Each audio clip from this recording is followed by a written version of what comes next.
Hey everybody, it's Chase with AV Pop Culture again, and today we continue our spooky season focused content with 10 really creepy and atmospheric movies made for kids in the 1980s. So pop that tape in, I got you. Let's go do this.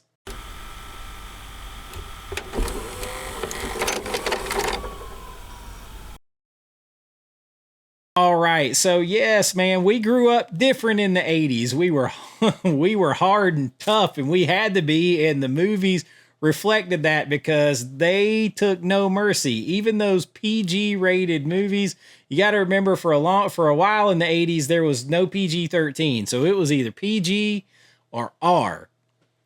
And they made a lot of dark and scarring stuff that was aimed at kids. And we're going to take a look at 10, really 12. I got a couple of honorable mentions that I'm going to start off the list with here.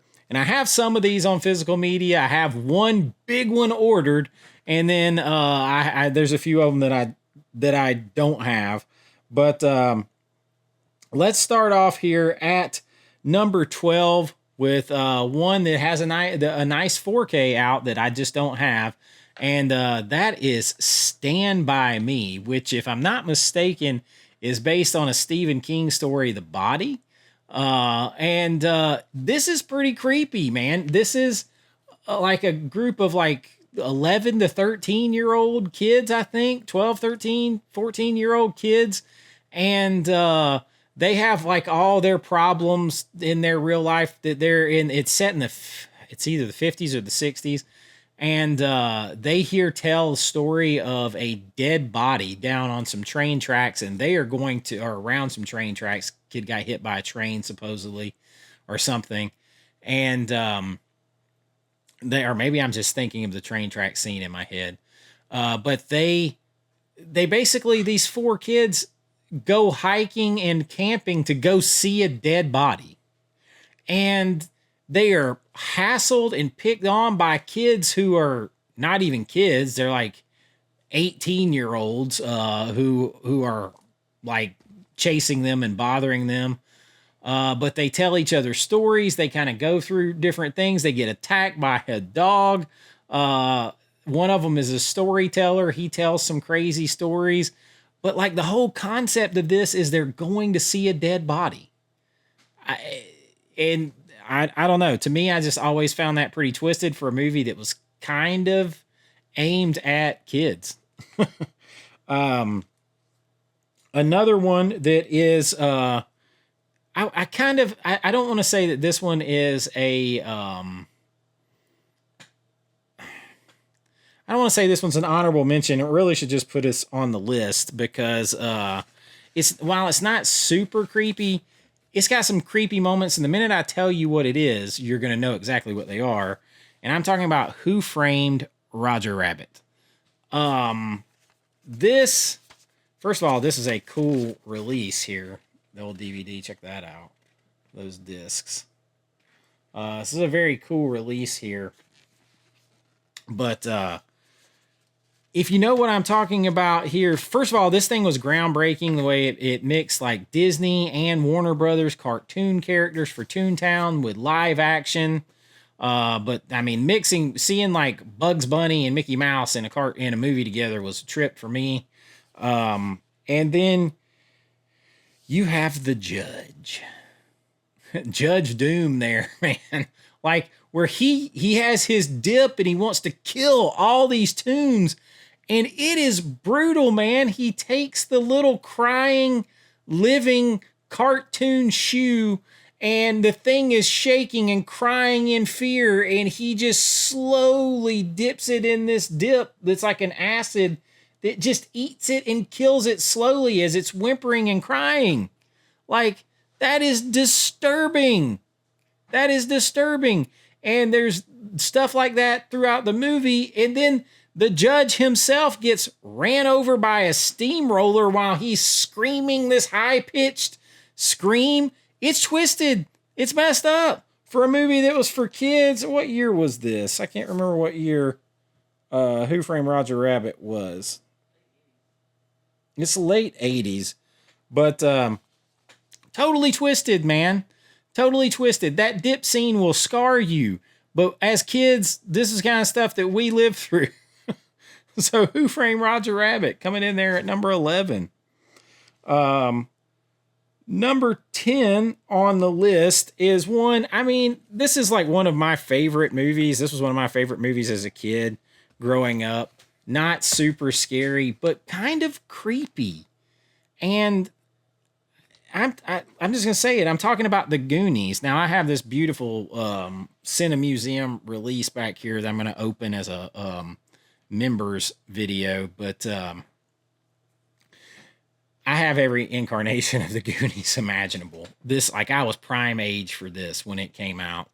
And it's, people want to say it's like Indiana Jones for kids, except for it's like way darker. You've got a kid that gets locked in a freezer with a dead guy where you see the whole bullet hole in his head. They have people who are chasing them, literally trying to kill them. They find dead people. They're having to touch dead bodies. You've got this gruesome, distorted, guy that is in there. It's Sloth. Hey, you guys. Like, there's a lot of things that are actually disturbing if you stop and think about it. Even if you kind of go back early on, when they find the thing in the attic and stuff, and they're in the house clowning around, and they break the statue and they break the penis off the statue of David, and they're talking about all that kind of stuff. And I mean, like, this movie was geared towards kids. And it's like you would never get away with some of this stuff now. They're on this like deep, dark adventure, ignoring their parents and all that. It's got some definitely creepy adventure moments. So it's not like super creepy. So that's why it's further down on the list, but definitely not stuff that you would probably see in a lot of kids movies now. Even like Stranger Things, like, had to be on a streaming and have like all kinds of like warnings before that. And this was PG. All right. Coming in at number 9 is one that I've talked about a couple times here lately. And it's kind of like a gateway horror, but it was definitely directed to kids. It's PG, and I'm talking about The Monster Squad. And I had somebody in my comments say, "Oh, that was lame. It's a lame movie. It's a lame horror movie." Dude, it was targeted for like 13 and under. And, when you start thinking about that, it had some twisted stuff. Like, they're talking about the one girl, is she a virgin? They need her to be a virgin, and then they figures out the little girl is obviously still a virgin. But, there's all kinds of that kind of talk. But like, from a creep factor, these monsters are trying to kill them. And this is the classic Universal monsters here. And Wolfman is pretty damn seriously scary in this. And you have the creature from the Black Lagoon. You have the mummy. The mummy is hiding in the kid's closet. And the kid is telling his dad, "There's a monster in my closet." This is like every little kid's nightmare coming true right there. You're watching it on film. The parents don't believe you. Parents don't believe you that there's monsters out to kill you. That is every like little kid from back then. That's their nightmare, that there's monsters in my closet. There's monsters coming to get me. My parents don't believe me. And then, like, it starts off like in Dracula's Brides, they're scary. It starts off with a flashback scene that's creepy when they get sucked into a whirlpool. I mean, it's intense. Like, if you were taking a 6 or 7-year-old, like, because this is a kid's movie, it's pretty creepy and intense. But the Monster Squad coming in there on our list. All right, coming in at number 8 is another one that is like sneaky, creepy, and disturbing. And it's disguised as not even a like Halloween movie. It's disguised as a Christmas movie. And I'm talking about the Gremlins. This is a Joe Dante film, and this thing is dark. It is a dark comedy horror movie. And I mean, the Gremlins are killing people, and the Gremlins get killed in gruesome ways. I mean, the mom microwaves one of these things, and it's like putting its hands on the inside of the glass microwave until it friggin' blows up. And then she puts another one in a blender and it's blood shooting everywhere. Like, it's crazy. And if that isn't enough with them killing people and them getting killed in gruesome ways, and the whole transformation with the disturbing, like, bubbles popping off of them to multiply, if that wasn't enough, in the beginning of the third act of the movie, Phoebe Cates just stops the movie cold by telling this story of why she hates Christmas, because her father dressed up as Santa Claus and tried to come down their chimney and slip and broke his neck and got stuck in the chimney, and they didn't know where he was until days later when they started to smell him. Like, that is disturbing. That is disturbing. And it just like stops the movie cold to tell that story. And it's PG. And is marketed as a kid's like funny Christmas movie with a mogwai that's so cute, but everything else is dark and disturbing. It is dark and disturbing. Funny in a lot of places, and I love this movie, but dark and disturbing. Coming in at number 7. Another one, The Gate. I mean, this is about kids that are left alone. Their parents go and they basically find a pit in the back of their yard that's like a gateway that brings these demons into our world. It's like a gateway to hell, basically. You know, this captures that like when I was growing up, when there was no internet and all that kind of stuff, and we would get out like on my grandparents' great-grandparents' farm, and they had multiple barns, and they had woods and everything else. And there would be, down the road, there would be these country houses that people didn't live in anymore. And we would go exploring barns and houses and the woods and all this stuff. And we would like basically go on our ghost hunts and work ourselves up in imagination and everything else. That's what this feeling is to me, except for they really found the gateway to hell, basically. But it's a kid's movie, right? A gateway horror. The Gate. It's another one on our list of another one. Look at these things that was survived by us there. The 80s were wild and out, man. I love them, though. Take me back. All right. Coming in next at number 6, if I can find where I wrote it down on my list. Oh, it's one I don't have. And it's one that is very timely because Scream Factory just announced a release of this with different versions ranging all the way up to a $260 box. And I am talking about Labyrinth, Jim Henson's Labyrinth. And this is a very interesting one because, I mean, you know, you've got Jennifer Connelly is in the movie. You've got David Bowie in the movie. And, you know, like, you've got child abduction going on here. You've got like all these otherworldly aesthetics. Jennifer Connelly like wishes away her baby brother. And, you know, then all of a sudden she enters this maze and it's got like all kinds of creatures that she's got to fight. And you see all this kind of stuff. It's got goblins and horned beasts. And like I said, child abduction. Generally disturbing, Jim Henson. Very, very interesting, you know, and it's got then it's like a musical vibe and everything. If you really stop and think about all the context, though, pretty disturbing, pretty creepy, and it's just another one of the creep factors. All right, coming in next, we have Willow. This is the only piece of physical media I have it on is the old VHS. This is another one, man. I grew up with this movie, but when you really look back at it, I mean, you've got all kinds of monsters, goblins, magic, the whole like transmogrify scene which had never really kind of been done before, where on camera this like shape shifting going on and all this stuff. And then you like look at the costuming This guy, like, to me, looked like Death himself. I don't know. I hope you can see that. Looked like Death himself.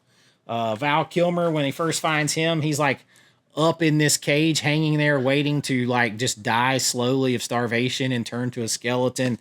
You've got magic and demons and monsters and witches and all kinds of stuff in here. That's how a lot of these fantasy movies were in the 80s that were geared towards kids, but they were still super creepy.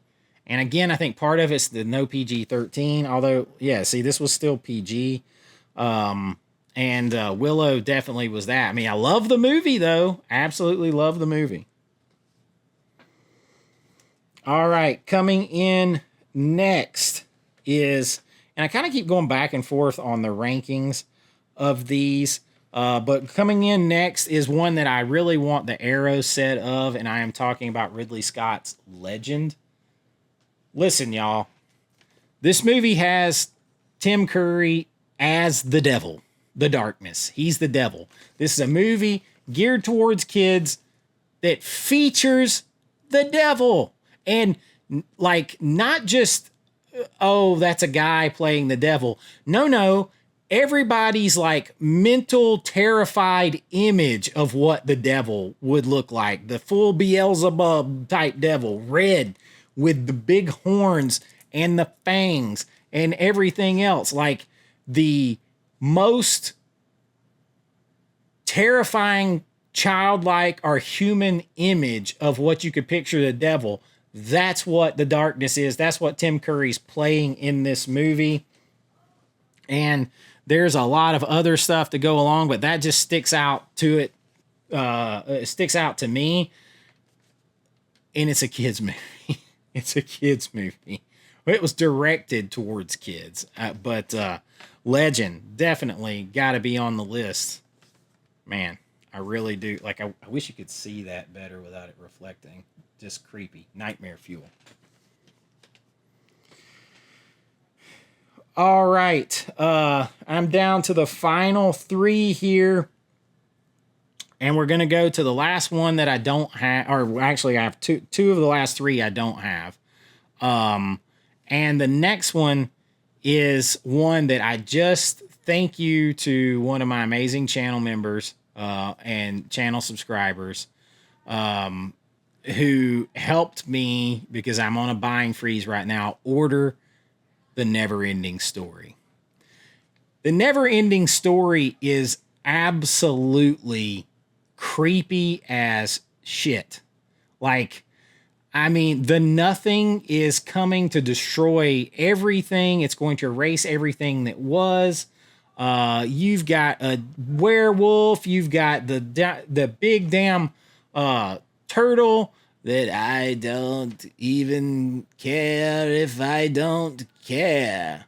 Like, I mean, we don't even know. Like, that turtle, he's as creepy to me. But then, like talk about disturbing fuel. Artex, and he's like drowning in the swamp, and he's screaming for Artex in the swamp of sorrows and everything, and he's like screaming, Artex, Artex, and he's trying to pull his horse out of there, and you're watching the horse give in to the nothing, give in to despair, and sink and die in this pit of ooze and everything. Like, and then the rock biter's friends, and he's sitting there crying because the nothing is taking them. And he looks down at his hands, and my daughter and Risha hate me to say this because it's so sad and disturbing. He's like, I couldn't save them. They slipped through my hands. They look like such strong hands. And he's like, it's so messed up and disturbing. And you're putting this kid, and you're putting Atreyu through all of this just to give her a name, just to give the princess a name. And then he is in the biggest, Sebastian is in the biggest like attic ever. It's creepy as shit. And it's storming outside, it's lightning, and there's all kinds of spooky stuff in there. And he's under there with his candle, and he's got his blanket over his head. And all this stuff's going down, and You got a werewolf after your ass, and he's telling you all this stuff that is spooky pertinent for back then, but even more so how it came out today. If you go listen to that dialogue and stuff, the movie is disturbing. Now, it turns out well in the end, but man, is it disturbing getting there. Like, he's going through the oracles, and you have these sphinx with the big tits out here, and their hard nipples, and they're shooting lasers out to kill you. All kinds of stuff. It is all around disturbing, man. But never ending story. Love the friggin' movie, though. Grew up on it. Saw it when I was like 6 years old. Like, saw it at the movie theater when it came out. Absolutely love the movie. And it has to be on our list. All right. The last one that I have is one I've talked about a few times. Something Wicked This Way Comes. This is a Disney movie, but it's based on a Ray Bradbury book. And this thing is disturbing. You've got the autumn people coming to town. You've got the dark man, he's got his black hat on. He comes into town. He's basically a personification of the devil. He's got this creepy ass carnival that comes in, and these people feed off of your sorrow, and basically they take your soul. They feed off your sorrow and your soul. What they do is they trade you the thing that you want or the thing that you need, but that's the price to pay, and that's how they feed off you, and they live off of that sorrow. And it is absolutely just creepy as hell. Pandemonium Carnival. I can never remember the name of his of Mr. Dark's carnival. Pandemonium Carnival. And I mean, it's just super creepy. I mean, it has great fall vibes, fall atmosphere, Halloween atmosphere. You've got all the lightning and weather vanes and storms and all that stuff. But Something Wicked This Way Comes changed things for kids around my age. This came out at the theater. I mean, it was dark, spooky. Disney, yes, but more Ray Bradbury. And back when Disney was doing spooky stuff, because I could throw some other honorable mentions on here, like The Black Cauldron. There's other cartoons like The Secret of Nim. The Last Unicorn is creepy. All that stuff we grew up with. Even in Transformers, the movie, they kill Optimus Prime. Like, it was not all sunshine and rainbows. It was creepy, and we were tougher for it, but we remember it all fondly. But Something Wicked This Way Comes, absolutely creepy. Hell of an atmosphere in that movie. I'm the last unicorn. All right, the last one I think is universally agreed. It's probably the most creepy kids movie, and I am talking about Return to Oz. This starred a young Fairuza Balk before she was out there dating Bobby Boucher, or before she was practicing the craft. But this film is like, it picks up like right where Wizard of Oz left off. And the problem is, Oz now is like a hellish realm. It's like reimagined into basically like this hellscape. And there is like all of these, Dorothy is chased through the ruins of what was Oz and the Emerald City. She's chased by these terrifying like humanoid creatures that have like wheels and stuff for legs. She teams up with like some friends, because her other friends are like, I think they're in prison. I think like the original are in prison. And I haven't seen it in a while, but like, I just remember like the scenery. I mean, it literally transforms this beautiful place into a hellscape. And it's pretty like creepy as hell and disturbing. And it's to make it worse is, if I remember correctly, like Dorothy, played by Fairuza Balk, like is escaping like some kind of freakish like psychiatric procedure in order to and that's how she winds up in Oz again. And that's scary in and of itself, man. Like hospital stuff and being like wrongly put into a hospital or a mental asylum, that's super creepy to me. And then you wind that up with you get into Oz, but it's basically hell Oz. Movie's creepy. Supposed to be a kids movie, just like the rest of these. We watched them. They they worked on us. Maybe they toughened us up, but these were definitely some of the top creepy kid focused movies of the 1980s that I could think of. Well, let me know your list. Let me know some. Let me know if I missed any. Should I have not put some of these on the list? Is there some others that I should have put on the list? Let me know. I just wanted to have a little fun with this because spooky season. I thought, man, there was some spooky shit we watched as kids that was made for kids that nowadays, no way, man. It would never get, it'd be like R rated probably. But you guys let me know. I hope you've enjoyed this. If you have, please like and subscribe. Tons more spooky season content coming over the next couple of months. We do all kinds of things here, physical media news, 4K reviews from a filmmaker's perspective, a fan, all that kind of stuff. You guys know it, lists, rankings, all that kind of stuff, and just have a lot of fun. If that sounds like something you're interested in, you want to help support the channel, you can join below at my Patreon or right here on YouTube. Couple dollars a month, you get more content, get your name in lights here as part of the pop culture friends family, or even a pop culture icon. You'll get behind the scenes of my filmmaking, other films that I've done, special videos, all kinds of stuff. But if you want to help me out, and you could just like and subscribe and share and spread the word, it really does mean a lot to me, and it helps me so much. And I just really enjoy hanging out with all of you and talking movies. And I'll be back here real soon to do it. But until next time, be kind, rewind like always. This is Chase with AV Pop Culture, and I'll see you real soon. Bye-bye. We survived it.